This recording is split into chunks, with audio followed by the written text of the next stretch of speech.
तुम्ही पण कडधान्याला मोड आणताना कधी ते चिकट होतात, कधी त्याचा वास येतो. तर एक वेळेस अशा पद्धतीने मस्त असे लांब-लांब मोड आणून बघा. खूप मस्त आणि अगदी सुटसुटीत मोड याला येतात. तर ही ट्रिक नक्की वापरा. त्यासाठी एक भांड्यामध्ये 1 वाटी मूग घेतलेले आहेत.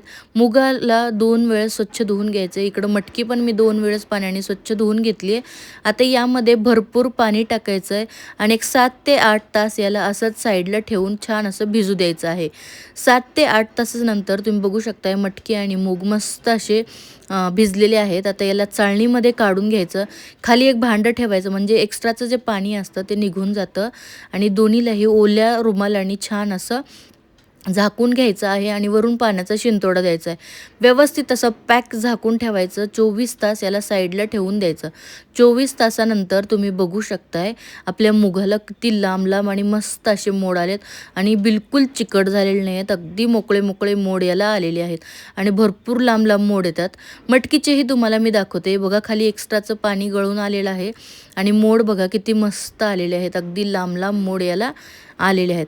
आता तुम्हाला या मोड आलेल्या मटकी आणि मुगापासून कुठली रेसिपी पाहायला आवडेल ती मला कमेंट करून सांगा आणि तुम्हालाही असेच मोड आणायचे असतील तर ही ट्रिक नक्की वापरा. धन्यवाद.